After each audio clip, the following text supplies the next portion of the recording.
Hey guys, tonight let's drift gently into the quiet, dusty corners of medieval England. Picture yourself dimming the lights, curling up under a blanket, maybe with a warm cup of tea or cocoa nearby. This isn't a story about dramatic battles or heroic quests. No, tonight we're going to slowly float through the everyday lives of people who lived hundreds of years ago. People who, much like us, had mornings that dragged, lunches that were disappointing, and evenings that involved a lot of sitting around, occasionally staring at walls. So let's take a deep, slow breath, let your eyes grow heavy, and settle in as we wander through castles, cottages, and tiny villages where life was, well, less than glamorous. Medieval England, roughly from the 5th to the late 15th century, was not exactly a spa retreat. But there's a certain calmness in imagining a world without social media, traffic, or Wi-Fi. Life moved slowly, sometimes painfully so, but there was a rhythm to it. And tonight, we're going to follow that rhythm, step by step, room by room, meal by meal, habit by habit. Let's start where most medieval stories began, with the people who actually mattered, if mattering meant you were born into land or power. The nobles, the kings, the queens, because, of course, their lives were exhausting in ways that had nothing to do with work. Their mornings didn't start with coffee first, but often with, well, prayers, chamber pots, and slightly terrifying servants. Imagine a world where a king could wake up in the morning, realize he needed to pee, and have 15 attendants watching him because, well, hygiene was a team sport. Take King Henry III, for example. He ruled from 1216 to 1272, which is already a long stretch if you consider the medieval life expectancy hovering somewhere around the mid-30s. Henry was, by most accounts, a gentle man, mostly. He was devoted to his wife, Eleanor of Provence, which sounds romantic, but let's pause for a moment and remember, royal marriages were rarely about romance. They were about alliances, dowries, and political chess. And Eleanor, like many queens, spent a lot of her time orchestrating household dramas that would rival any modern reality TV. And Henry, bless him, just tried to keep up, occasionally losing interest, occasionally being overwhelmed by the endless paperwork of being a monarch, which involved approving charters, hearing petitions, and listening to his barons complain about the weather or taxes, or occasionally him. Of course, Henry had his quirks. He adored elaborate pageantry, which meant that when he walked into a room, there was a grand procession of servants, banners, and sometimes animals. Yes, actual live animals. Imagine waking up one morning to a castle courtyard filled with peacocks and goats just because it was fun. But that was normal, because why not double down on absurdity when you're king? Meanwhile, in the villages, the peasants' lives were a bit simpler. Though simpler is relative, because simplicity often meant hard labor from dawn to dusk, bad food, and worrying constantly about whether your roof would leak or your taxes would be collected. A typical day for a peasant family might start with a meager breakfast of bread soaked in weak ale. Sounds charming, right? It's even less charming when you remember that the bread might be full of grubs or partially molded because medieval storage wasn't exactly airtight. And the ale, while technically safer than water, was weak, watery, and barely a substitute for a beverage that modern humans would recognize as enjoyable. Still, there was a rhythm. Fields had to be plowed, sheep had to be herded, tools had to be sharpened. Villagers worked with a kind of mechanical patience because there wasn't much else to do. And yet, there were breaks, short ones, but still. Midday meals, festivals, religious observances, and sometimes, for reasons we might never fully understand, an afternoon of staring at the sky or walking to the nearest stream. These small, repetitive moments of calm are what make imagining medieval life oddly soothing once you mentally block out the disease, the famine, and the general lack of comfort. Speaking of comfort, or the lack thereof, let's drift back to the castles for a moment. The nobility had stone walls and tapestries, but warmth was in short supply. Medieval castles were cold, drafty, and smelled like, well, everyone living in close quarters with questionable hygiene. Imagine wandering from your bedchamber to your study and feeling a chill the entire way. You might think of fireplaces as comforting, but they were rarely central to heating a whole castle. One room might be toasty, while the hallway is more ice cave. And don't even think about bathing frequently. Baths were rare because heating water was labor-intensive. Some nobles would sit in perfumed oils and scented cloths pretending they were clean, while the rest of the body, well, let's just say it had its own ecosystem. And yet, despite these hardships, medieval people had routines that could be hypnotically soothing. The ringing of church bells to signal prayer, the slow grinding of grain in mills, the rhythmic chopping of wood for fires. It all had a cadence that, if you imagine it quietly, almost lulls you into a gentle, sleepy acceptance of the day's small dramas. Now, not every royal or noble had a dull life, though some were fascinatingly tedious in their excesses, which is perfect for a slow evening narrative. Take, for instance, Edward II, who ruled England in the early 13th century. Edward II had a reputation for being, well, not particularly kingly. He was easily distracted by personal pleasures and had a soft spot for favorites, which didn't sit well with his nobles, who were busily plotting rebellions in their spare time. Edward also had a taste for exotic animals, including pet lions and swans. A king with a lion casually strolling through the castle courtyard because, why not, definitely adds a sleepy, surreal charm to the mental picture. Meanwhile, the royal kitchens were a world of endless preparation. Chefs worked tirelessly to produce dishes that ranged from mildly edible to surprisingly horrific, at least by modern taste buds. Spices were rare and expensive, often imported from faraway lands. So a pie could contain chicken, almonds, saffron, and occasionally some kind of mystery meat that no one really wanted to question. The aroma was strong, the effort intense, and the presentation meant to impress visiting dignitaries. And yet, after all that labor, the nobles often picked at their food in a dainty, distracted way, leaving the hard work of feasting mostly to smell and spectacle. Meanwhile, outside, the common folk had their own kitchen dramas. A pot over a fire could be forgotten, burning the gruel. Flour might clump, milk could sour. But these little disasters didn't always carry a huge consequence, unless, of course, famine was looming. And famine in medieval England was a constant whisper in the background of daily life, ready to interrupt even the calmest afternoon. It didn't always happen, but when it did, it made every loaf of bread precious and every cabbage leaf a tiny treasure. Let's pause for a moment and float gently toward the role of children, because they were everywhere, and their lives were simultaneously tender and tedious. Medieval children of noble birth were often treated like miniature adults, dressed in tiny versions of adult clothing, expected to sit quietly through long, boring lessons, or watch their parents negotiate treaties. Peasant children, on the other hand, were apprentices to labor. They learned to herd, to farm, to churn butter, often before they were 10. Which sounds grim, but there's something oddly lulling in imagining a small child quietly trudging through the fields, the wind in their hair, counting sheep, helping with chores, day after day. The monotony itself has a certain soothing quality, especially when we picture it as part of a slow, gentle narrative, rather than a list of hardships. And then, of course, there were the oddities, quirks that make medieval life feel human, even centuries later.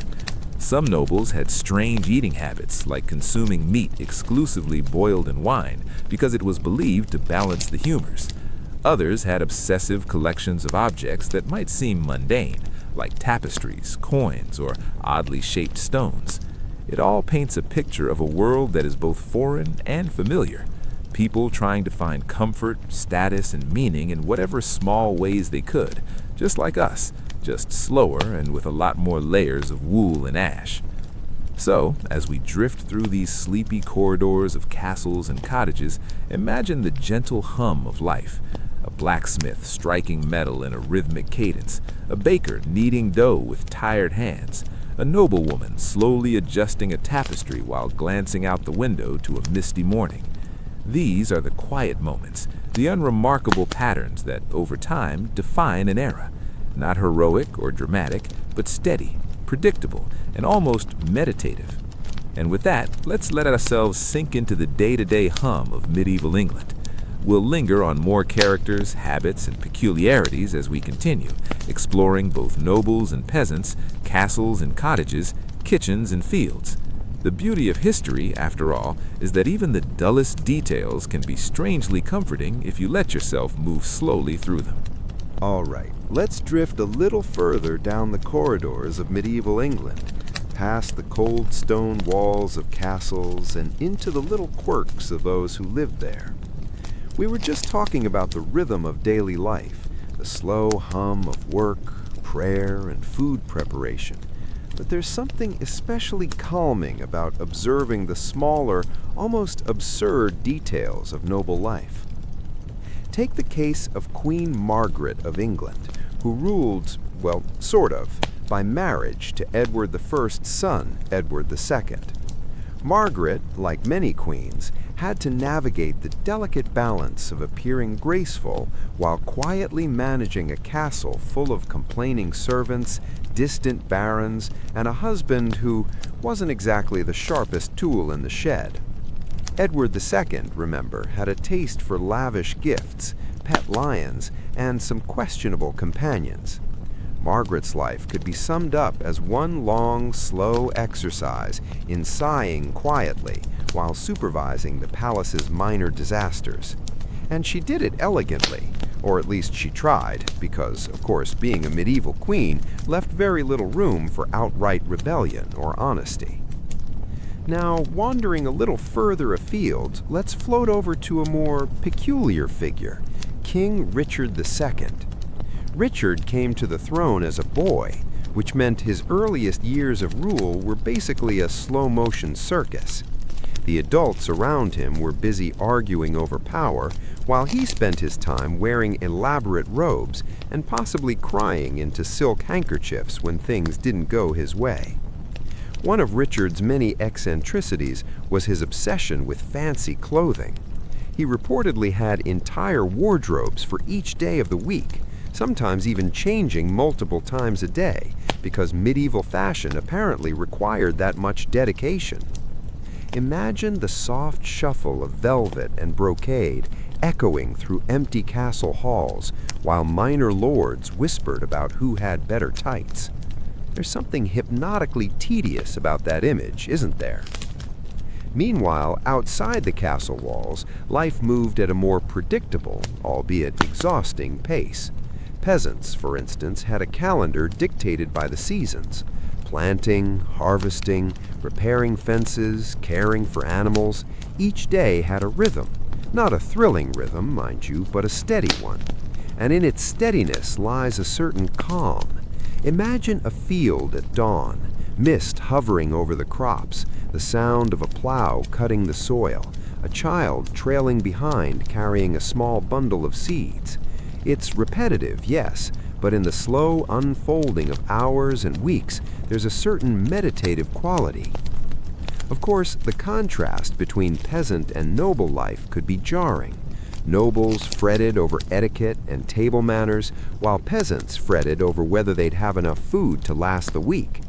And yet both groups shared an obsession with survival, even if the survival strategies were wildly different. A noble might survive by marrying strategically, collecting rents, or hosting elaborate feasts. A peasant might survive by rationing bread, tending a sickly goat, or quietly hoping the local lord didn't suddenly decide to raise taxes. The details are different, but the underlying anxiety, slow, persistent, low level, is the same, almost like a lullaby in reverse. Let's pause on food for a moment, because it's one of those endlessly repetitive but oddly comforting aspects of medieval life. Breakfast, when it existed, might consist of cold bread or leftover porridge. Lunch was often a more substantial bread and cheese affair. And dinner? Well, it depended on your social standing. Nobles had meat pies, roasted birds, and sometimes, if they were feeling ambitious, dishes that included combinations of sweet and savory flavors, like boar roasted with raisins, or a pie stuffed with almond paste and fish. Not quite your modern comfort food, but oddly elegant in its own way. Meanwhile, peasants had a far simpler diet: porridge, bread, and occasionally some stew if the livestock cooperated. Ale was common for both classes, though nobles drank it in small, refined sips, while peasants might down a mug or two at midday, because hydration was hydration, and weak ale was the safest option available. There's a strangely lulling rhythm to imagining these repetitive meals: the quiet chewing, the soft clink of mugs on wooden tables, the occasional sniff of smoke from the fire. Now, speaking of lulling, let's talk about sleep. Medieval sleep habits were interesting. People didn't necessarily sleep through the night in one interrupted stretch. It was common to have first sleep and second sleep, with an hour or two of quiet wakefulness in between. You might get up, stretch, tend a fire, or even have a quiet conversation before drifting back to bed. The idea of sleeping 8 straight hours was considered luxurious, and honestly probably unrealistic. But there's a gentle cadence to this biphasic sleep pattern, the way it mirrors the slow, recurring rhythms of daily life, that can make it oddly soothing to imagine. And then there were the clothes. Clothing in medieval England was a slow evolution of practicality and display. Peasants wore simple tunics, leggings, and cloaks, often patched and mended repeatedly. Nobles, of course, went for style, which could be exhausting in its own right. Imagine long gowns that drag across stone floors, stiff collars that restrict your neck, and intricate hats that could duel as minor weapons if they fell off in a draft. Dressing was a task that could take hours, assisted by a team of attendants quietly sighing as the nobles struggled with laces, buttons, and the sometimes swoosh of silk. The monotony of it all is strangely hypnotic if you picture it slowly, step by step. And don't forget hygiene, or the lack thereof. Baths were rare and labor-intensive. A noble might enjoy a scented bath on occasion, but for most it was a weekly or even monthly event. Between baths, perfumes, scented oils, and a careful rotation of clothes were the tools of cleanliness. Peasants, meanwhile, mostly relied on rivers, ponds, or damp cloths. Not glamorous, yes, but there's a strange calm in imagining a routine that everyone adhered to in their own way, even if it looks unusual to modernize. Now, let's float over now to the quirks of castle life. Castles were drafty, noisy, and full of small annoyances. Doors creaked, rats scuttled, and servants were constantly whispering reminders about things that required attention. Nobles complained, of course, and sometimes engaged in long debates over trivialities: which tapestry matched which tablecloth, how to arrange a banquet, or whether the falconry birds were properly fed. It's not exciting, but there's a rhythm to it, like a low, endless hum of activity that fills the castle without ever truly demanding your attention. Meanwhile, in villages, life had its own quiet absurdities.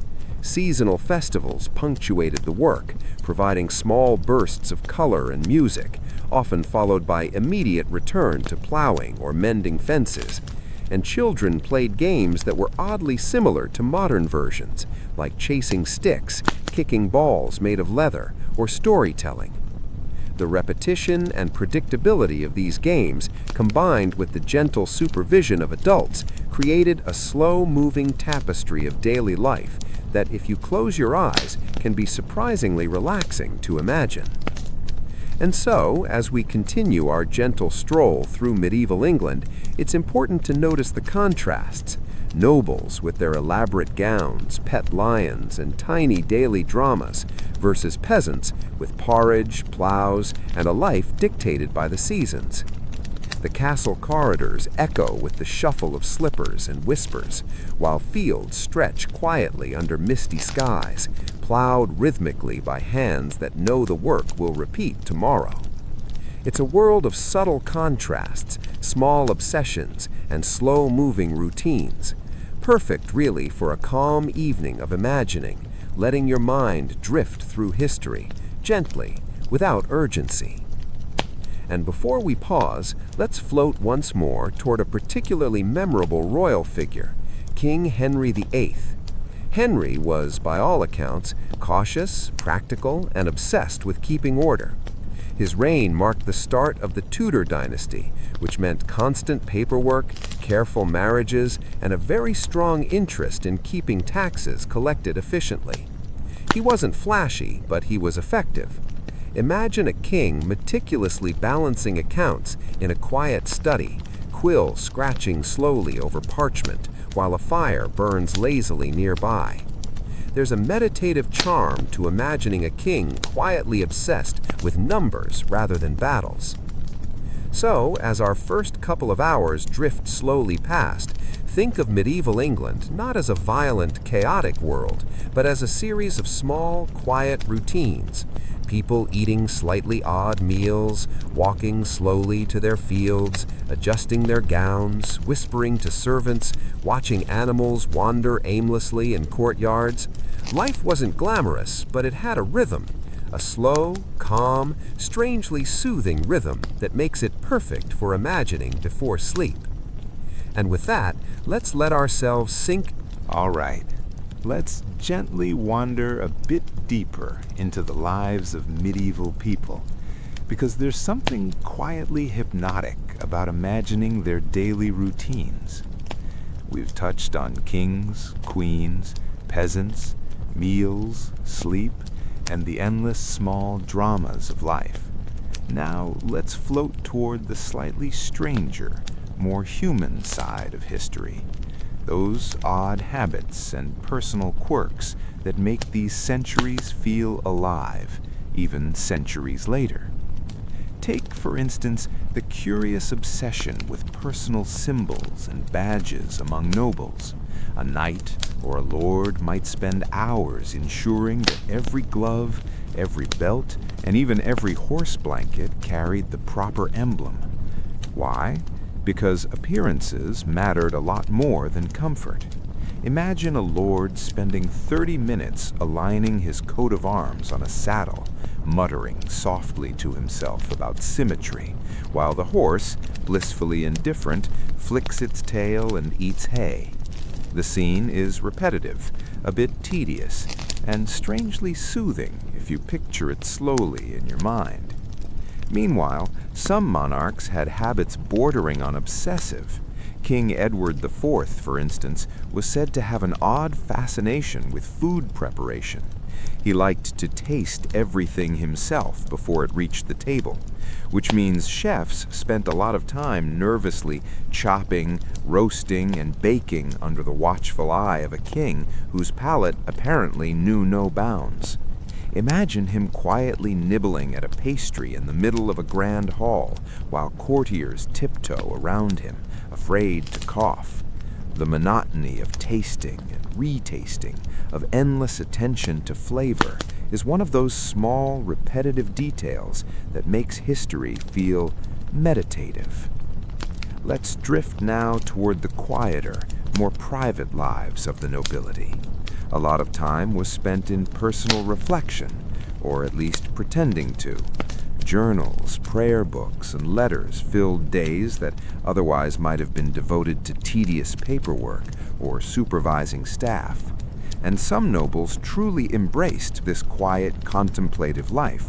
They would read slowly, copy manuscripts, or write letters with such care that you can almost hear the scratch of quill on parchment echoing through an empty chamber. There's a slow rhythm there, almost like the ticking of a clock, that can lull the imagination into calmness. Of course, not every odd habit was literary. Some nobles were fascinated by animals. Henry III had a pet elephant at one point, which sounds dramatic, but in reality it mostly involved slow walks through the courtyard, careful feeding, and occasional minor chaos as the elephant wandered into stone walls or startled the servants. Pets, in general, were a status symbol, yes, but also a source of gentle, ongoing distraction. Imagine a cat lazily sprawled on a tapestry, a dog following every step of a noble, and a peacock elegantly strutting through the hallway. each movement slow, repetitive, and oddly comforting if you picture it quietly. Now let's float over to peasant life again. While nobles had distractions of luxury and pageantry, peasants had distractions of repetition and routine.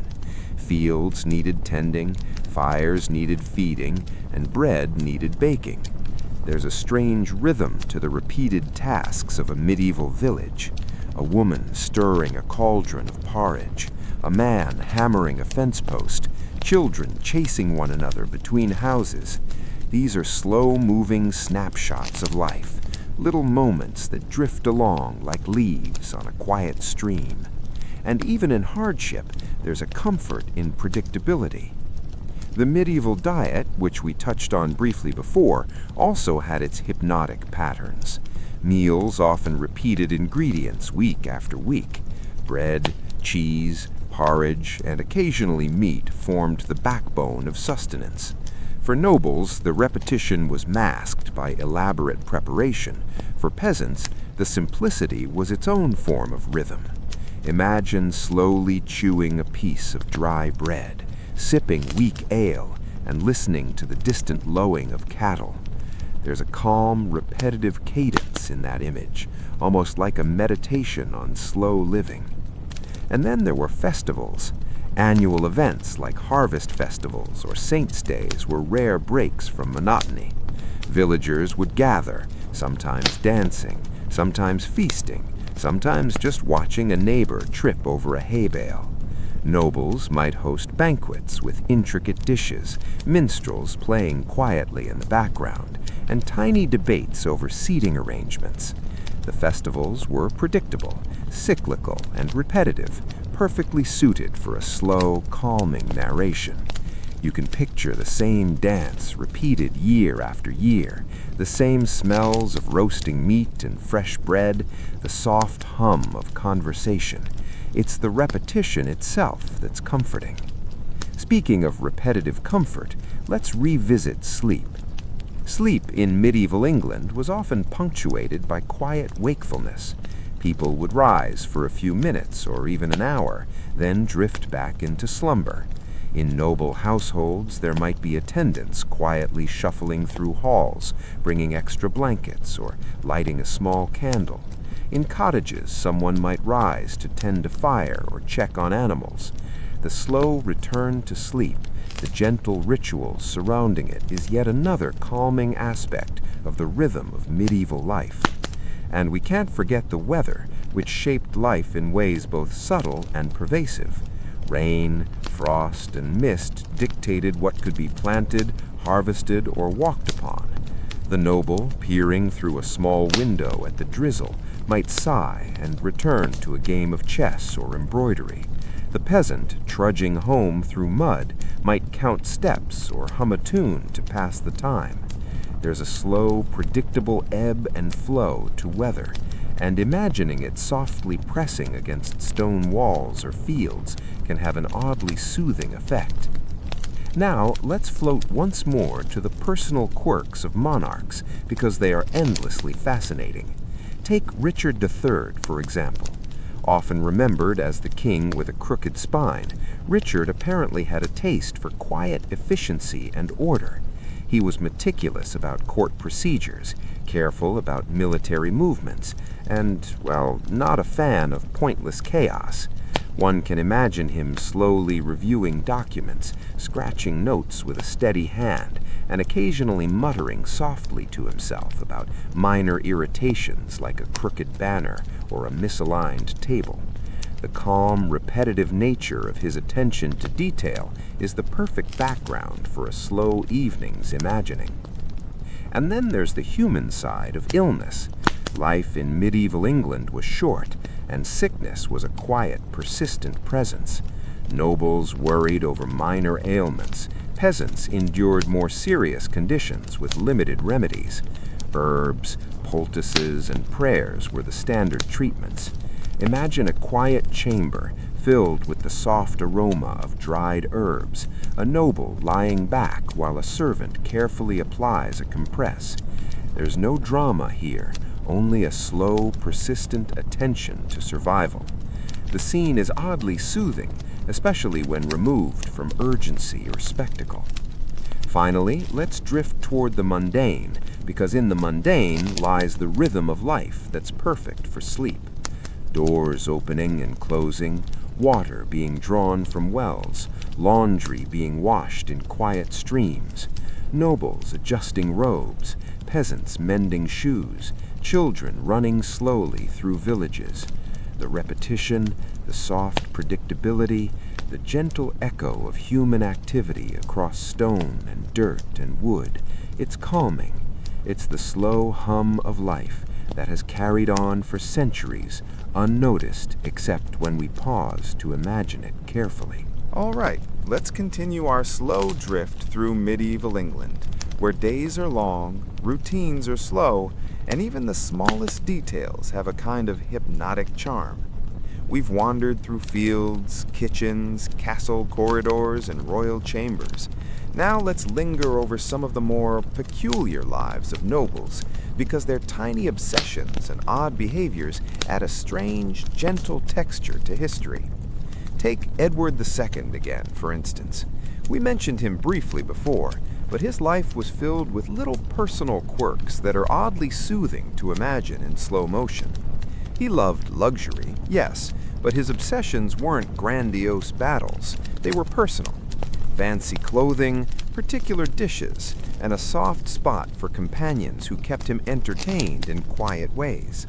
He spent hours walking through castle halls, quietly checking the arrangement of tapestries or observing a favorite pet. Imagine him softly muttering about the tilt of a candelabra while attendants shuffle quietly behind him, trying not to disturb his contemplative mood. There's a kind of gentle monotony in this image that's perfect for a calm evening of imagination. Meanwhile, his queen, Isabella of France, had her own quiet strategies for maintaining control, or at least trying to. Nobles often managed their households and influence through subtle, slow maneuvers, arranging marriages, overseeing estates, negotiating small disputes. Nothing flashy, nothing violent, mostly long-term adjustments that require patience and observation. It's a world of tiny, deliberate movements, like a chess game played at a glacial pace, with occasional sighs and whispered reminders to servants. And then there's Mary I, who would later become known as Mary Tudor.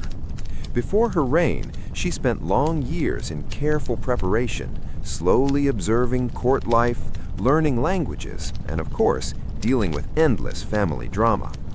Her daily life included study, quiet reflection, and attention to her personal appearances, because appearances mattered a lot. Imagine her arranging a desk, slowly reviewing letters, quietly walking through gardens. There's a meditative rhythm to this attention, a kind of slow hum that drifts across hours without ever building to excitement.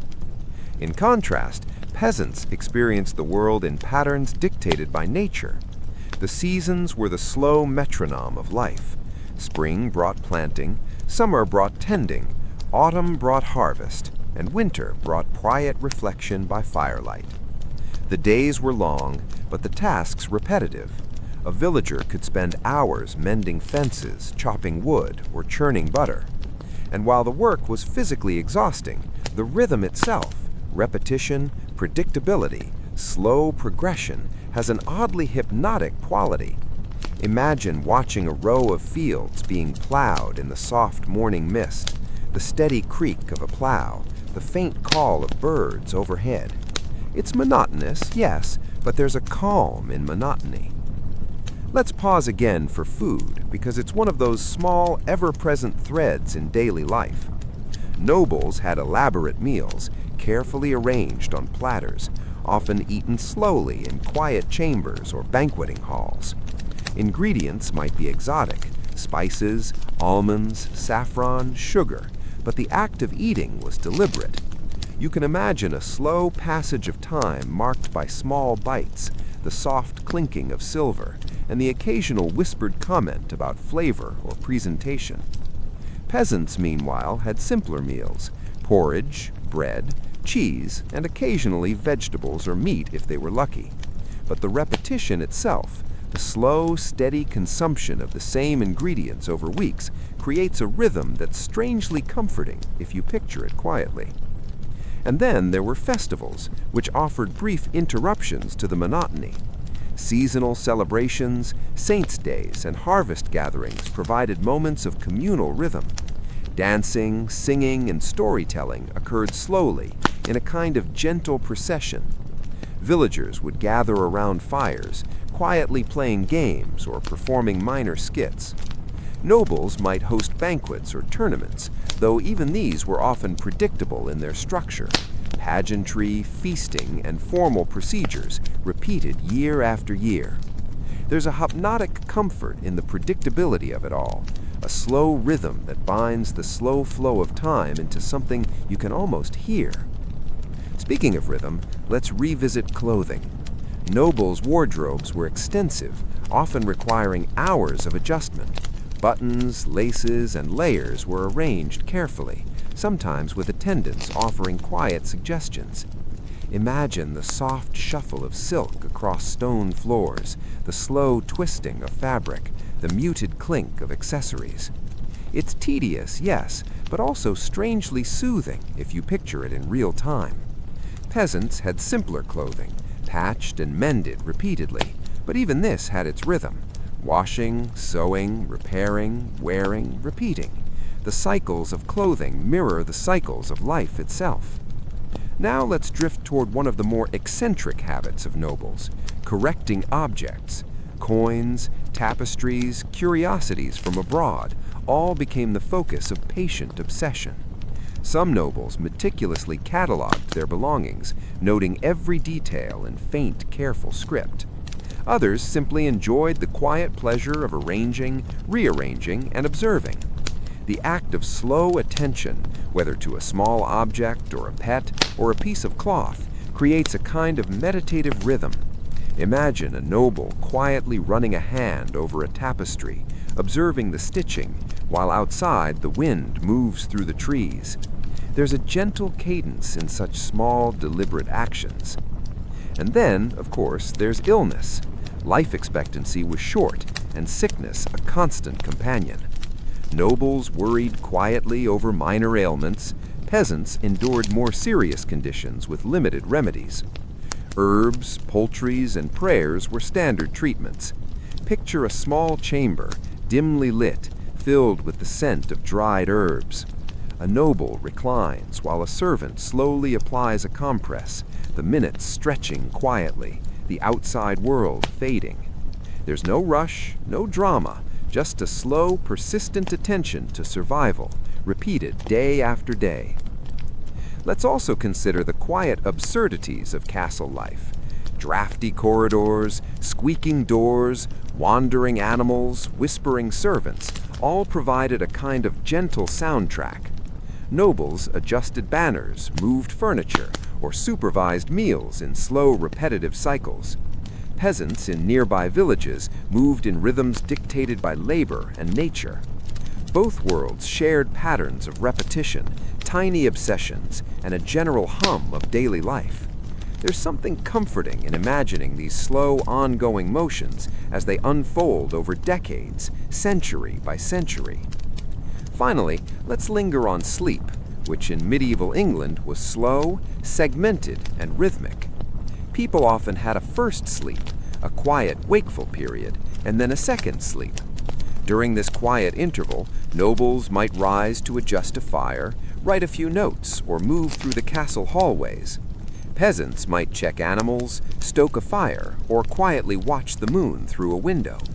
The gentle return to rest, punctuated by soft movements and quiet rituals, is yet another slow rhythm that ties daily life together.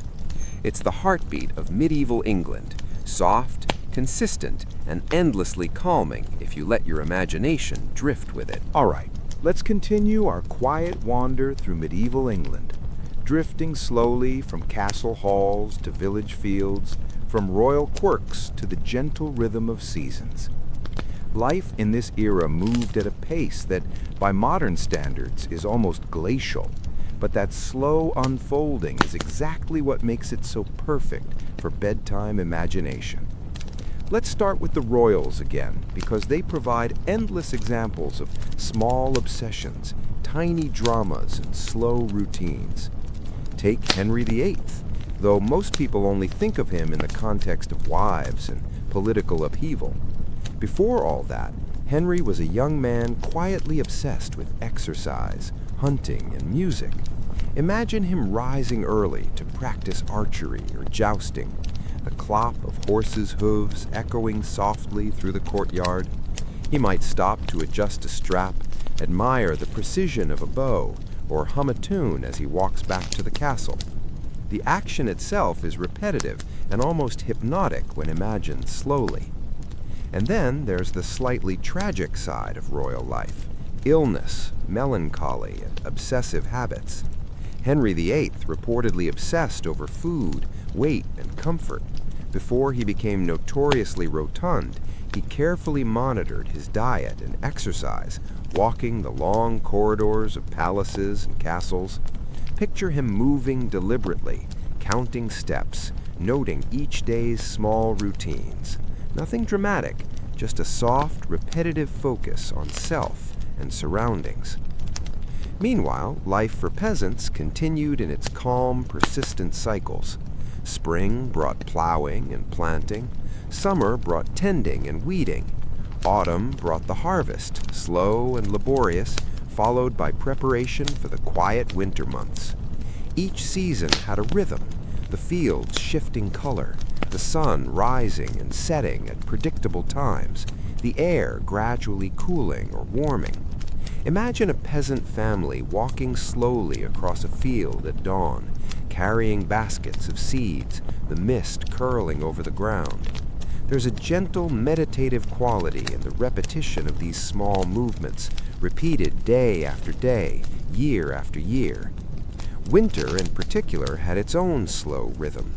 Villagers spent long hours indoors, tending fires, mending clothes, and preparing preserved food. Nobles spent time quietly reviewing accounts, reading, or listening to minstrels play softly in chambers. Candlelight flickered, shadows stretched across stone walls, and the world outside was cold, silent, and still. The quiet repetition of winter routines, the churning of butter, the slow repair of a roof, the careful tending of a fire, creates a comforting cadence. It's a slow, steady pulse of daily life that is perfect for imagining as you drift toward sleep. Let's pause again for food because it punctuates daily life. Nobles continued to enjoy elaborate meals, though even they repeated many dishes week after week. Meat, pies, stews, bread, and ale formed the backbone of most dinners. Meals were often accompanied by soft conversation, the gentle clinking of utensils, and quiet observation of surroundings. Peasants' diets remained simple but steady: bread, porridge, vegetables, and occasionally small amounts of meat. The repetition of eating, preparing, and sharing food is itself hypnotic when imagined slowly, with attention to the rhythm of each bite and sip. Music and entertainment added another layer of calm.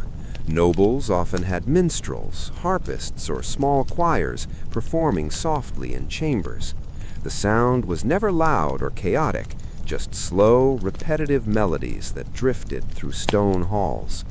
Villagers enjoyed storytelling, quiet dances, or simple games.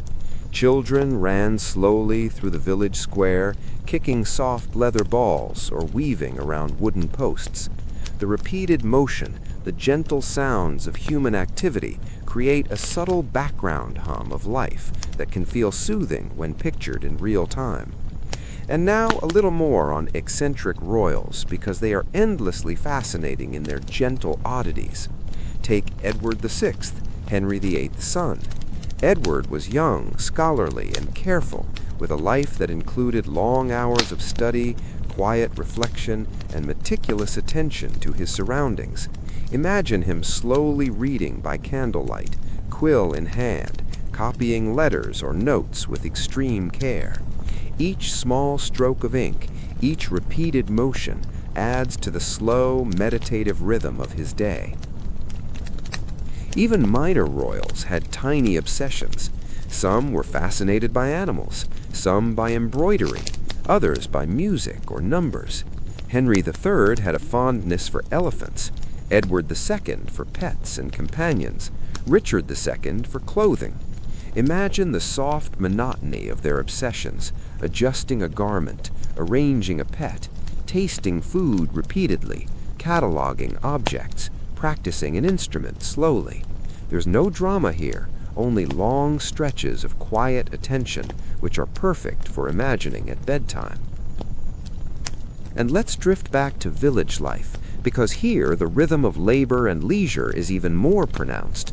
Villagers woke at dawn, performed their chores, tended animals, mended tools, and worked the fields. Children helped or played quietly nearby. Meals punctuated the day, followed by more work or brief periods of rest. The seasons dictated every action: planting, tending, harvesting, preserving. And when winter arrived, the pace slowed even further, with long hours by firelight, soft music, or storytelling. The repetition of tasks, the gentle predictability, and the cyclical nature of life all create a soothing mental image when imagined slowly. Hygiene, clothing, and domestic rituals add to this rhythm. Washing was infrequent, but the act of drawing water, scrubbing garments, and tending fires followed a predictable cycle. Nobles had longer, more elaborate rituals for dressing and bathing, often requiring multiple attendants and careful attention to details. Peasants had simpler routines, but the repetition was equally constant. Imagine the slow folding of clothes, the rhythmic brushing of hair, the gentle hum of activity in a household that repeats the same motions every day. Finally, let's consider the gentle absurdities of daily life, which add texture without drama. Animals wandering through courtyards, servants whispering reminders, children slowly learning chores, nobles fussing over objects, banners, or pets. Even minor mishaps, spilled ale, crooked tapestries, missing gloves, become part of the quiet rhythm, small interruptions that blend into the larger flow of life. The repetitiveness, predictability, and calm persistence of these routines are what make imagining medieval England so soothing. All right, let's drift gently once more into medieval England. We've wandered through castle corridors, village fields, kitchens, and chambers. We've seen nobles obsessed with small details, peasants quietly following the rhythm of the seasons, and children learning slow lessons in repetition. Now let's float towards some of the more eccentric royals and minor scandals that colored daily life, not in the sense of dramatic horror, but in the quiet, oddly human ways that make history feel alive and strangely soothing. Take, for example, Queen Anne of Bohemia, married to Richard II. She wasn't famous for warlike deeds or political intrigue. Her daily life was filled with slow, domestic routines and soft diplomacy. She spent her mornings attending to letters, her afternoons walking through gardens, and her evenings quietly reading or listening to music. All right, let's drift gently once more into medieval England. We've wandered through castle corridors, village fields, kitchens, and chambers. We've seen nobles obsessed with small details, peasants quietly following the rhythm of the seasons, and children learning slow lessons in repetition. Now let's float towards some of the more eccentric royals and minor scandals that colored daily life, not in the sense of dramatic horror, but in the quiet, oddly human ways that make history feel alive and strangely soothing. Take, for example, Queen Anne of Bohemia, married to Richard II. She wasn't famous for warlike deeds or political intrigue. Her daily life was filled with slow, domestic routines and soft diplomacy. She spent her mornings attending to letters, her afternoons walking through gardens, and her evenings quietly reading or listening to music. Anne also had an affection for soft textiles, often overseeing the arrangement of tapestries or selecting cloth for gowns.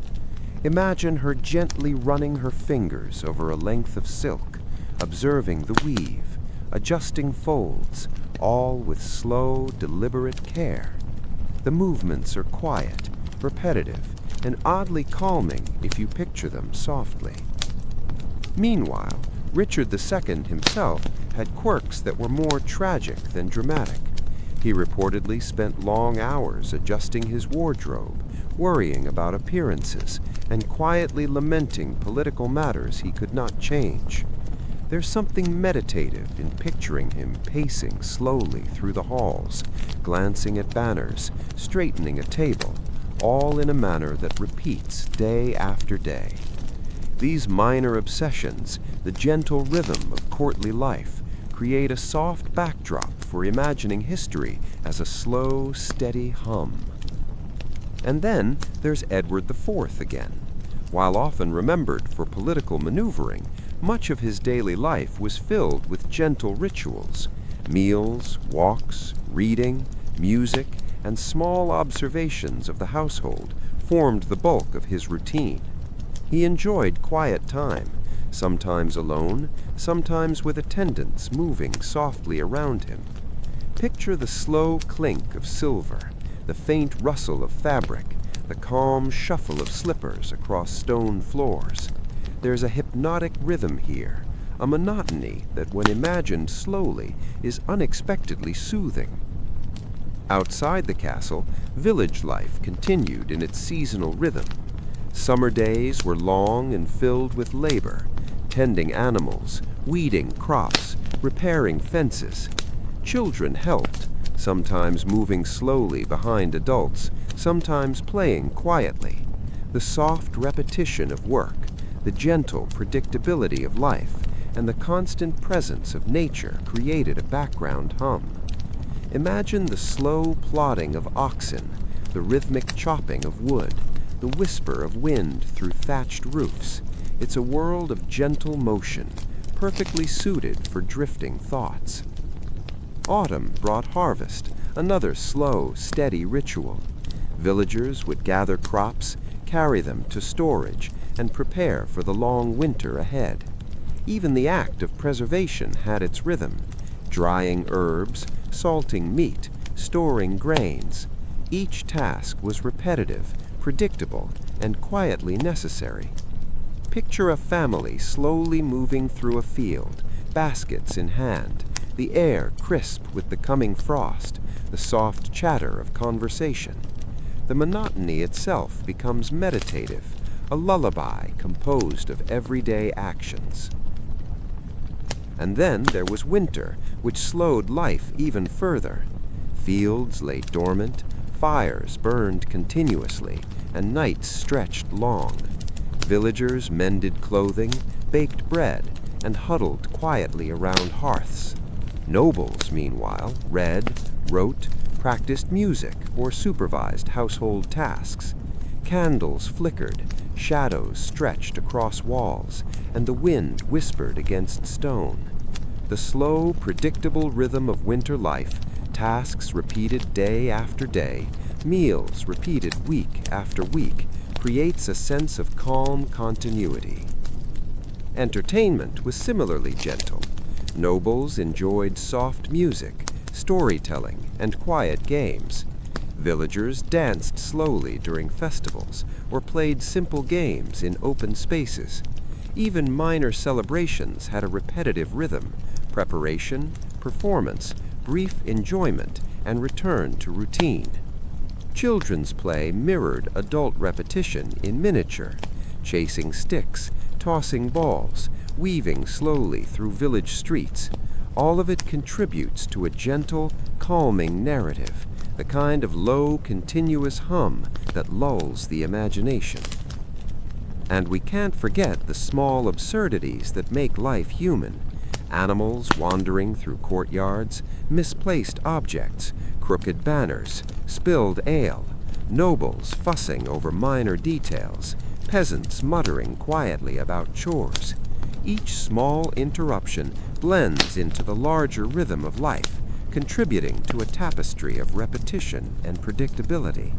Imagine the soft shuffle of feet, the quiet clatter of utensils, the gentle murmur of voices, life moving slowly, endlessly, yet never chaotic. Personal habits added another layer to this rhythm. Many nobles had soft obsessions, cataloging objects, arranging books, observing gardens, adjusting furniture, tasting food repeatedly, watching pets. The motions were small, deliberate, and monotonous. Imagine a queen slowly folding a garment, a king adjusting a banner, an attendant polishing silverware. Each movement echoes quietly through empty halls, creating a hypnotic cadence that carries on through centuries when imagined in slow motion. And there's the quiet persistence of illness and aging. Nobles worried about small ailments, peasants endured larger hardships with simple remedies. Herbs, poultices, and prayers marked a gentle daily routine of care. Imagine a softly lit chamber, faintly smelling of herbs, where a noble reclines as a servant applies a compress or pours warm water for washing. The process is slow, repetitive, and strangely comforting when viewed without urgency or drama. Finally, the rhythm of sleep continued its gentle pattern. First sleep, wakefulness, second sleep. The quiet rituals, stoking fires, adjusting blankets, soft glances out windows, formed a gentle cycle repeated nightly. Imagine the soft movement of attendants, the crackle of a fire, the muted calls of animals, and the slow drift back to rest. Life in medieval England, though monotonous and occasionally absurd, moved with a calm, unhurried pulse. It's the kind of rhythm that lulls both body and mind. All right, let's continue our gentle drift through medieval England, where days are long, repetitive, and filled with small, oddly soothing details. We've already wandered through castle corridors, village fields, kitchens, and chambers. We've seen nobles fussing quietly over tapestries, peasants moving predictably through seasonal labor, and children learning the slow rhythms of play. Now let's float a little closer to eccentric royals and minor scandals, those quiet oddities that make history oddly hypnotic. Take Margaret of Anjou, for example. She was married to Henry VI, a king who was, let's say, not particularly energetic about ruling. Margaret, on the other hand, quietly oversaw estates, managed household affairs, and sometimes orchestrated small political maneuvers.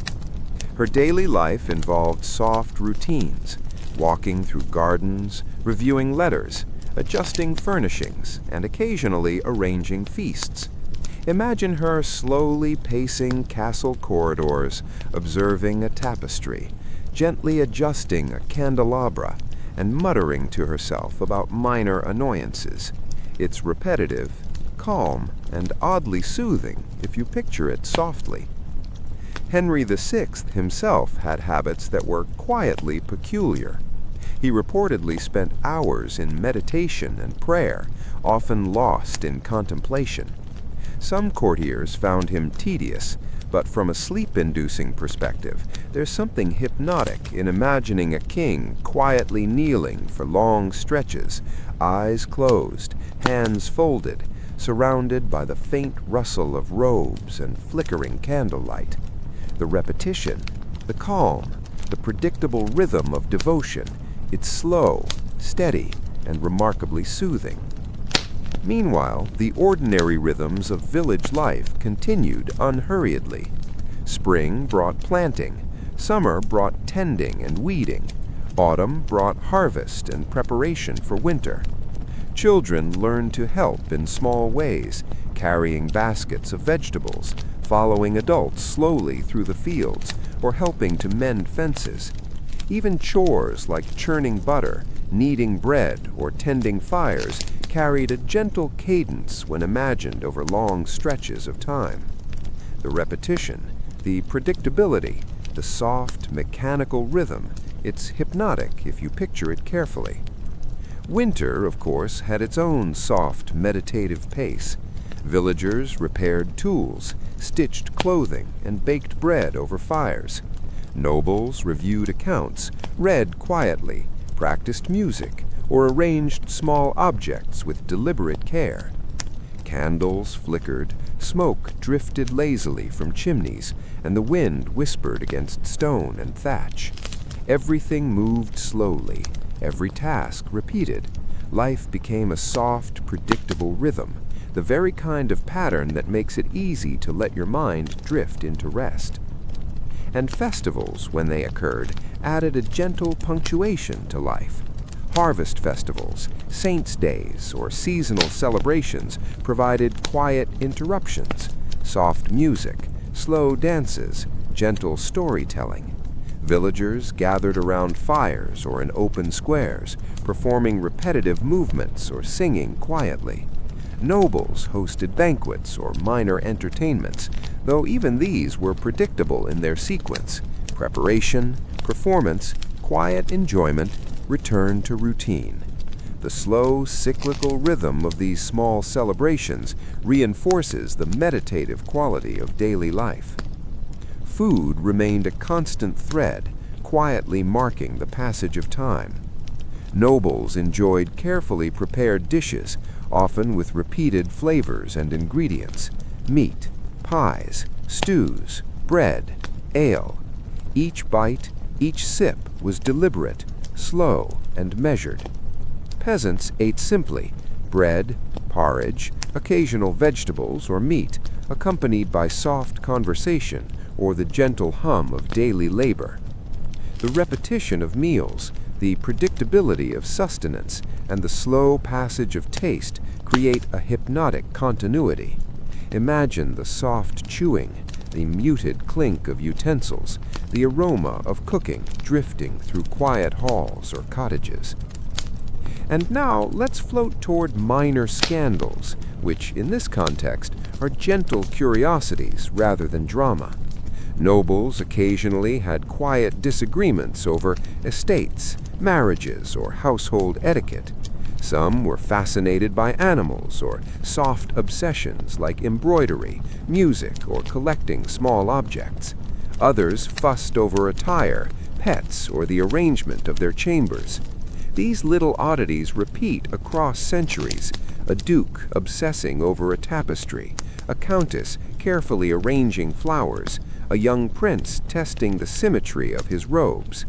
There's a subtle rhythm in these minor eccentricities, a soft repetition that is oddly calming.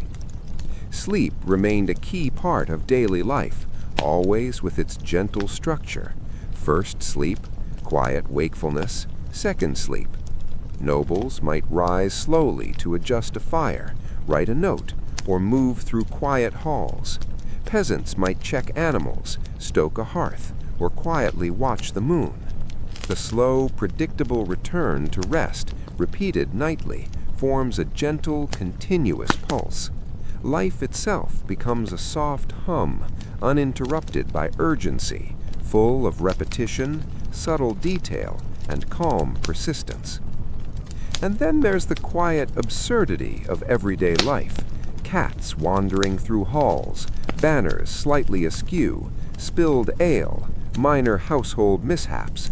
Nobles fussing gently, servants muttering quietly, children running slowly through courtyards.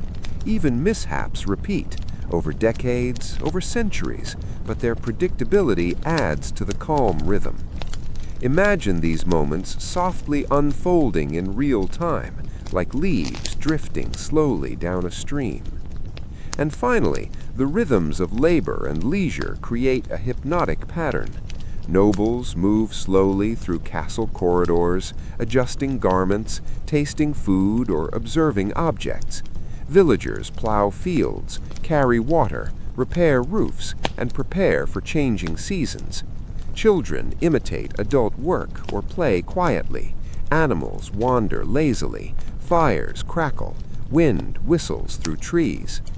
The slow, repetitive cadence of life, soft, predictable, and endlessly patient, is what makes medieval England so hypnotic when imagined carefully. All right, let's float one last time through medieval England, letting our minds linger on the slow, gentle rhythm of life.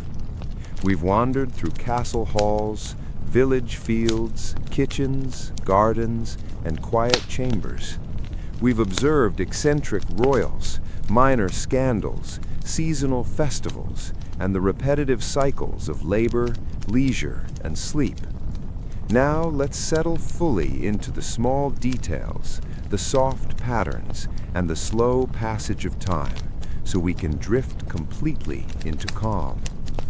Let's start with the seasons because they structured life so quietly.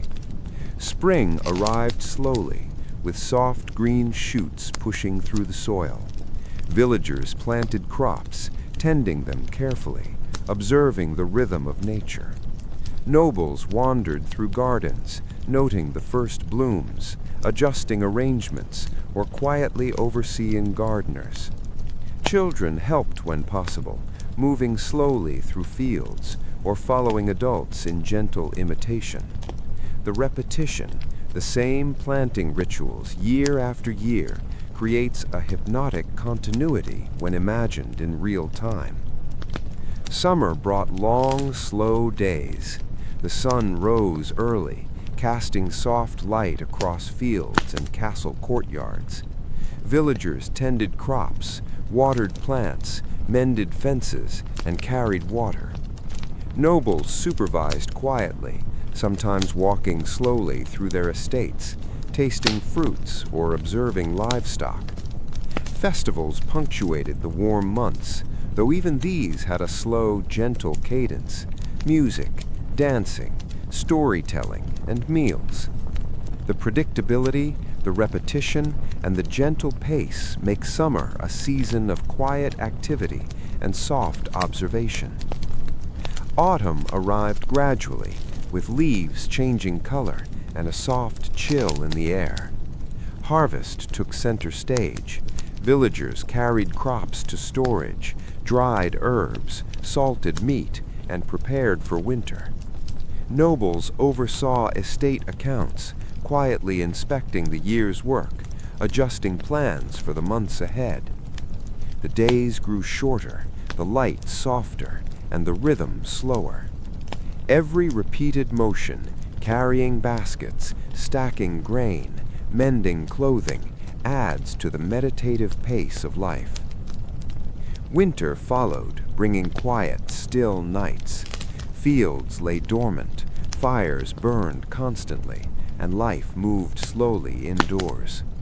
Villagers repaired tools, stitched clothing, baked bread, and tended animals. Nobles read, wrote, practiced music, or oversaw domestic tasks. Candles flickered softly, smoke drifted lazily from chimneys, and the wind whispered against stone walls and thatched roofs. The predictability of winter life, the repetition of tasks, the slow unfolding of hours, the gentle cadence of work and rest is perfect for imagining as you drift toward sleep. And through all these seasons, small eccentricities persisted. Nobles obsessed over fabrics, banners, pets, food, and minor household arrangements. Children learned slowly, imitating adult routines or playing quietly. Villagers followed predictable labor patterns, quietly observing nature and the seasons. Every small action, repeated year after year, builds a sense of calm. Imagine a cat lazily walking through a castle hall, a dog following a peasant slowly across a field, children running in soft loops, the wind moving gently through trees. Food punctuated every day, providing quiet comfort. Nobles enjoyed carefully prepared dishes, often repeating flavors week after week. Pies, stews, roasted meats, bread, ale. Peasants ate simple meals, porridge, bread, occasional meat, vegetables. The repetition, the rhythm of cooking, serving, eating, cleaning, creates a gentle cadence. Imagine quietly stirring a pot, tasting a spoonful, sharing a meal with soft conversation. It's mundane, slow, repetitive, and hypnotically soothing. Sleep remained the gentle punctuation of daily life. First sleep, wakefulness, second sleep. Nobles might rise slowly, tend fires, write a note, or walk quietly through halls. Peasants might check animals, stoke the hearth, or gaze at the moon before returning to bed. The cycles repeated nightly, forming a soft, persistent pulse. Life itself, imagined slowly, becomes a lullaby of subtle movements, quiet sounds, and predictable patterns.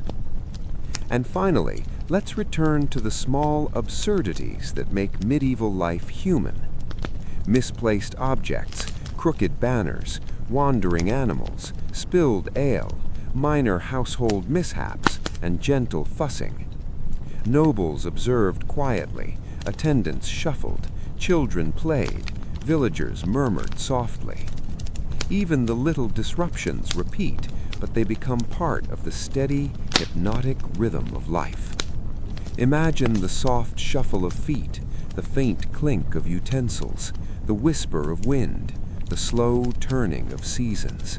All right, let's continue our gentle wander through medieval England, lingering even more on the small, repetitive patterns of life. We've explored castle halls, village fields, kitchens, gardens, and quiet chambers. We've met eccentric royals, minor scandals, seasonal rhythms, and slow-moving daily routines. Now, let's drift even deeper into the soft, repetitive textures of life that make this era so soothing to imagine. Let's begin with children, because their daily life offers a quietly hypnotic rhythm. Children of nobles were slowly educated in reading, writing, music, and etiquette. Lessons were repetitive: practice letters, copying passages, strumming a lute, learning a slow dance. They spent hours walking quietly through corridors, observing adults, mimicking their slow movements. Village children followed a different rhythm, helping with chores, learning to tend animals, fetching water, or playing quietly in open spaces. Both worlds shared the same slow repetition, the same gentle pacing, and the same predictable, comforting rhythm. Animals, too, were part of the constant hum of life. Cats lounged lazily in corners, dogs followed their humans with slow devotion, birds moved quietly in cages or perched on window ledges. Horses plodded along castle corridors or through village streets, their hooves echoing softly on stone or dirt. Even the tiniest creatures contributed to the rhythm: chickens scratching the ground, bees buzzing over flowers, the occasional wandering goat nudging a fence post. Imagine each sound, each movement, as a small tick in the steady, hypnotic passage of the day. Quiet domestic routines continued to shape the flow of life. Peasants baked bread, churned butter, repaired tools, and tended fires. Nobles washed hands, adjusted clothing, tasted dishes, polished silver, or reviewed documents. Every task repeated slowly and predictably. Even mistakes, spilled ale, crooked banners, torn garments, added to the gentle cadence. They were absorbed into the rhythm rather than breaking it. Imagine each movement, each sound, each small task carrying forward a soft, soothing pulse. And then there were minor household rituals that were strangely comforting in their repetition. Nobles might carefully arrange flowers on tables, check the alignment of candelabras, or adjust tapestries. Peasants repeated familiar motions, sweeping floors, tending animals, drawing water from wells, chopping wood. The monotony itself becomes meditative, hypnotic, perfect for the listener's mind to follow gently. Picture the hands, the motions, the soft, almost imperceptible sounds of repeated care. And even the unusual or eccentric habits of royals contribute to the rhythm. Some were obsessed with small collections, coins, fabrics, tapestries, rare books. Others adjusted robes and garments with meticulous care, observed pets, tasted dishes repeatedly, or wandered slowly through gardens, humming quietly. Every small obsession becomes a soft, repetitive beat, a lullaby of tiny actions repeated day after day, century after century. Meals, as always, marked the quiet flow of time. Nobles enjoyed elaborately prepared dishes, often repeating flavors week after week: stews, pies, roasted meats, bread, ale. Peasants relied on simple sustenance: porridge, bread, occasional meat, vegetables. The preparation, consumption, and cleaning all added to the gentle rhythm. Imagine each bite taken slowly, each sip lingering, each small movement echoing softly across stone halls or thatched cottages. The repetition itself is calming, hypnotic, like a gentle drumbeat marking the hours. Sleep, as always, remained the soft punctuation of life. First sleep, wakefulness, second sleep. Nobles might rise to adjust a fire, check a candle, or write a few notes. Peasants might tend animals, stoke the hearth, or quietly glance at the moon. The nightly cycles repeated, forming a gentle pulse, a predictable, unhurried beat. Imagine the soft shuffle of feet, the faint creak of a door, the crackle of a fire, the soft murmur of voices, everything moving slowly, predictably, endlessly calm. And finally, let's linger on the quiet absurdities that make medieval life human. Crooked banners, misplaced objects, wandering pets, minor household mishaps, gentle fussing by nobles, and soft murmurs from villagers. Children imitate adult tasks slowly, pets follow predictably, animals move lazily. Even minor errors repeated across years become part of the rhythm rather than interruptions. Each small detail, each repetition contributes to the gentle, hypnotic pulse of life. We're arriving at the quietest, softest corners of medieval England. Let's drift fully into the gentle repetition and subtle rhythms that make this era so hypnotic to imagine. Think of it as a final walk through the world we've been exploring, slow enough to let your mind float and relax completely. Let's begin with the quiet details of domestic life. Picture a castle or cottage in the soft light of early evening. Fires flicker, casting long, lazy shadows across stone walls and wooden floors. Nobles adjust garments, taste a final spoonful of stew, or gently observe a favorite pet lounging nearby. Peasants move slowly about their cottages, folding laundry, sweeping floors, checking on animals one last time before night. Every small action is deliberate, measured, and predictable. The repetition itself becomes a gentle lullaby. Children, too, settle into soft routines. Noble children slowly practice their instruments, trace letters on parchment, or tiptoe quietly along corridors. Village children tuck small animals into beds of straw, stack firewood, or practice simple chores. Their movements echo the same gentle, repetitive rhythm we've been following for hours. There is calm in this constancy, reassurance in predictability. Animals drift lazily through both castles and villages. Cats stretch, yawn, and wander. Dogs curl near fires. Horses shift softly in stables. Even the smallest creatures, the chickens scratching, the bees buzzing, add a subtle, gentle hum to the background of life. Imagine each sound, each motion, as a small tick in the steady, hypnotic pulse of the world. And now let's return to food and drink, softly marking the passage of the day. Nobles finish their evening meals, perhaps a simple stew, bread, or a small sweet treat, while peasant families share modest fare, porridge, bread, perhaps some vegetables. Each bite, each sip, each movement is slow, deliberate, repetitive. The simple rhythm of nourishment becomes a meditative backdrop, echoing softly through rooms, halls, and kitchens.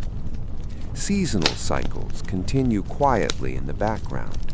Spring, summer, autumn, and winter pass almost imperceptibly. The sun rises and sets, rain falls and dries, the wind moves gently through trees. Villagers and nobles alike follow familiar patterns, tending crops, repairing tools, adjusting garments, or preparing for celebrations. The predictability is hypnotic. Life moves slowly, without urgency, with a gentle persistence that carries across years and centuries. Sleep, as always, is the final punctuation. First sleep, wakefulness, second sleep. Fires burn low, candles flicker softly, and the wind whispers against windows and doors. Nobles, peasants, and children alike drift gently toward rest, their movements slowed, their minds quiet. The repetition of daily life, combined with the gentle rhythm of the seasons and the soft sounds of animals, creates a natural lullaby. And let's linger one last time on the small, human details. Misplaced objects, crooked banners, wandering pets, spilled ale, softly muttered observations, quiet fussing. These minor absurdities are part of the rhythm. They do not interrupt. It's all folded gently into the continuous, hypnotic pulse of life. Every sound, every movement, every repeated action adds to the calm continuity. So, as we drift to the final moments of this journey, picture the world softly slowing down. Nobles adjusting a final tapestry, a servant quietly tending a candle, villagers watching smoke rise from chimneys, children curling up near fires, animals resting in familiar spots. Seasons continue in quiet cycles.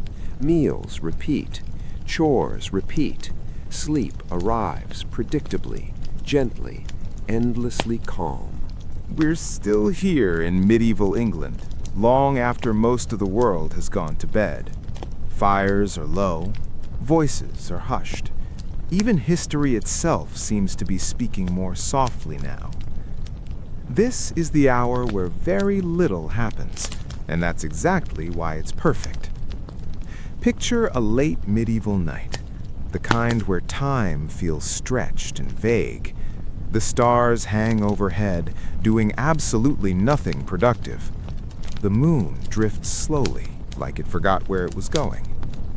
Inside cottages and castles, people are sleeping, or at least attempting to. Somewhere in a stone-built manor, a noble turns over in bed, annoyed by a draft. Of course the window doesn't close properly. It never has. It never will. Someone makes a mental note to tell a servant in the morning, fully knowing they will forget.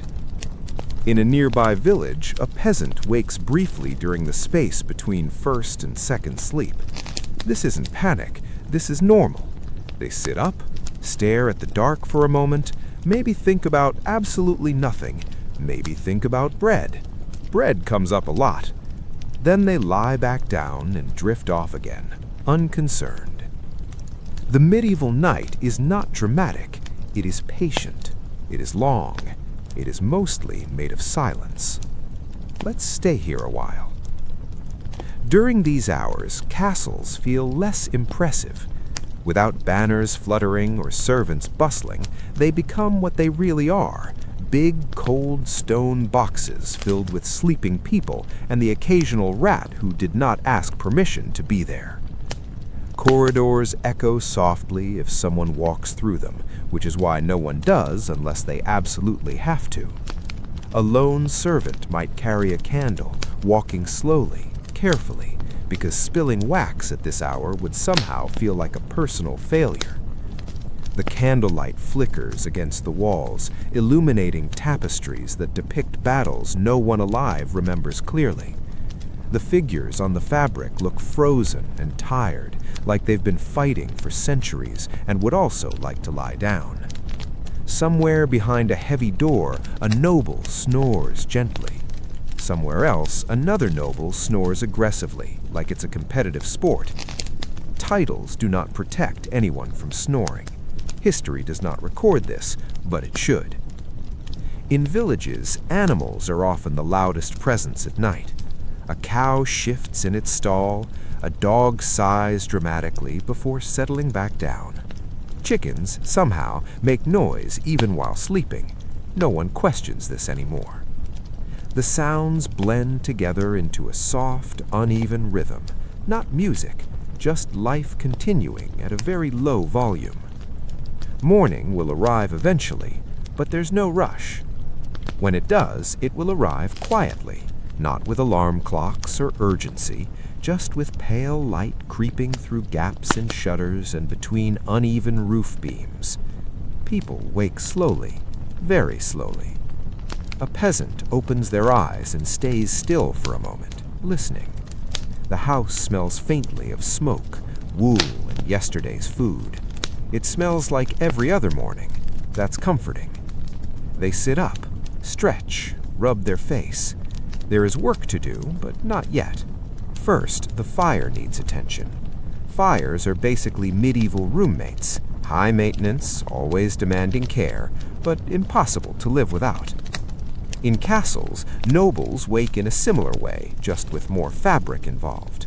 Heavy blankets, linen sheets, possibly a canopy overhead, which looks impressive but mostly exists to keep dust from falling on your face.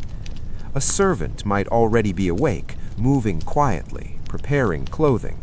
The noble will pretend this is normal and expected, even though being dressed by another adult is objectively strange. But it's medieval England. Everyone has accepted this. Clothing goes on slowly, layers upon layers, each piece adjusted, smoothed, tied, not for comfort, but for appearance. Comfort is optional. Status is not. Breakfast is simple. Bread, ale, maybe some cheese. Nobody expects joy from breakfast. It is fuel. It is routine. It is something to chew while staring vaguely into the distance. Villagers eat in much the same way, though without the silverware and fewer opinions on etiquette. The goal is the same: eat, survive, repeat.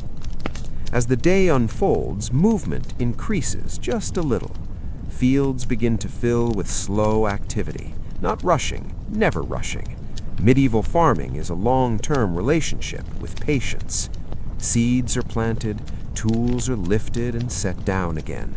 Oxen move at their own pace, which is not fast, and no one argues with an ox. In towns, shops open gradually. A baker checks their bread, a blacksmith stares into a fire, thinking about metal. A merchant rearranges items on a table, even though they were fine 5 minutes ago. This is called productivity. Nobles begin their own version of work. Meetings that last too long, discussions that go in circles, decisions that could have been made yesterday but weren't because yesterday felt inconvenient. A lord might walk through their estate, hands clasped behind their back, nodding thoughtfully at things they don't fully understand. Crops, animals, people, it all blurs together eventually. Someone bows. Someone else bows slightly less. Everyone pretends to notice. Time passes. Lunch arrives quietly, almost by accident. Another meal, another pause, another chance to sit, chew, and exist without expectation. Food tastes familiar. It always does. Medieval cuisine is not about surprises. It is about consistency. Stews taste like stews. Bread tastes like bread. This is intentional. After eating, there is a noticeable lull, a collective slowing. Even the most ambitious medieval person needs a moment after lunch. Possibly a nap, possibly just sitting and staring at nothing. This is where the day softens. In villages, people might repair tools, mend clothing, sweep floors that will immediately get dirty again.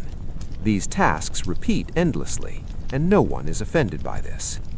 In castles, nobles retreat into quieter activities, reading if they can, writing letters that take weeks to arrive, listening to music played gently on a lute or harp, the notes drifting lazily through stone rooms. Sometimes nothing happens at all, and that's okay. As afternoon fades, shadows lengthen, the light turns softer, work slows again, tools are put away, animals are guided back towards shelter, encouraged gently, like tired co-workers at the end of a long shift. Evening meals are prepared, fires are fed, the day winds down. Conversation is subdued. People are tired, not exhausted, just comfortably worn down by existence. Candles are lit, one by one, carefully. Light pools in small circles, leaving corners of rooms in shadow. Everything feels smaller, quieter. This is the medieval world settling itself. As night returns, routines repeat, the same ones as yesterday, and the day before that, and the year before that. And there's something deeply calming about knowing exactly how the night will unfold. Beds are prepared, doors are barred, animals are settled, fires are banked. People lie down. History exhales. And once again, medieval England drifts into sleep, slow, steady, and unremarkable in the most soothing way possible. We're still moving, but only just. Medieval England hasn't gone anywhere. It never really does. It just keeps existing at the same unhurried pace, like it's politely waiting for you to catch up. Let's ease into another day. Not a special one, not a memorable one, just an average medieval day, which is exactly what makes it so perfect for sleep.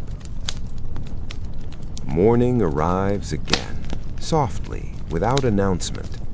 Light seeps in through cracks and shutters and uneven panes of glass. Dust floats lazily in the air, completely unconcerned with the passage of centuries. Someone coughs. Someone else rolls over and ignores it. In a village cottage, a woman rises quietly so she doesn't wake everyone else. She pulls on the same dress she wore yesterday, and the day before, and probably tomorrow. Clothing is not expressive here.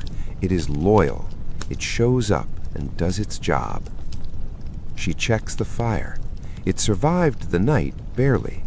She nudges it back to life, adding a bit of fuel. The familiar crackle returns, soft and reassuring. Outside, the village slowly stirs. Doors open. Feet shuffle. A bucket scrapes against stone. Somewhere, a rooster announces the morning far too enthusiastically. No one thanks him. Animals wake in their own time. Cows blink slowly. Sheep look mildly confused, as they always do. Dogs stretch and shake, then follow humans around, ready to supervise absolutely everything. In a manor house nearby, a noble household begins its own version of the morning ritual. Servants move quietly because loud footsteps feel unnecessary at this hour. Curtains are adjusted, clothes are laid out, water is carried. The noble wakes, blinking at the ceiling, thinking briefly about responsibilities, then deciding to think about them later. This is a universal human instinct, regardless of century. Getting dressed takes time, not because it's difficult, but because there's no reason to hurry. Each layer goes on carefully. Fabric rustles softly. Someone ties something. Someone adjusts something else. Eventually, everyone looks appropriately medieval. Breakfast appears. Bread, as always. Ale, because water is suspicious. Cheese, if things are going well. It's eaten slowly, without much conversation. Morning is not for opinions. Outside, the day unfolds in predictable patterns. Fields receive attention again. They always do. Medieval agriculture is a long-term commitment with very little drama. People plant, weed, wait. Nature does what it wants anyway. The work is steady, repetitive, quiet. Tools move in familiar arcs. Bodies settle into rhythms learned over years. No one expects instant results. That would be unrealistic and frankly rude. In towns, shopkeepers open shutters and rearrange their goods. The same goods in the same places. This is partly tradition and partly because moving things around too much feels suspicious. A merchant stands behind a table, hands folded, watching the street. They wait. Waiting is most of the job. In castles, administrative life hums along softly. Papers are reviewed. Seals are pressed. Someone argues gently about land boundaries that haven't changed in decades. The argument goes nowhere. Everyone is satisfied. As the day continues, the pace remains unbothered. There is no clock dictating urgency.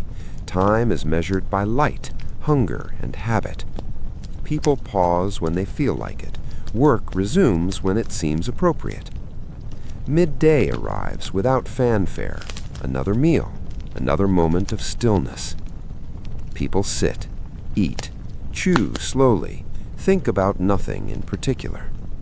Someone mentions the weather. This is always safe. Afterward, there's a noticeable dip in energy. Bodies slow, minds wander. The world feels slightly softer around the edges. Some people nap. Others simply sit and stare, which is just napping with your eyes open. In the afternoon, small tasks resume. Repairs, cleaning, preparation for tomorrow. The future is always nearby, but never urgent. Children drift in and out of view, half working, half playing. They copy adults imperfectly, learning routines they'll repeat for the rest of their lives. Nobody rushes them. As the sun begins to sink, the light changes again. Shadows stretch, colors warm. The day gently loosens its grip. Animals are gathered, tools are stored, fires are tended. Evening arrives. Meals are prepared again, the same foods, the same motions, the same quiet conversations. Everything feels familiar, because it is. Candles are lit. One flame becomes many. Light dances on walls and ceilings, softening stone and wood into something almost cozy. People speak quietly now. The day has worn them down in a good way.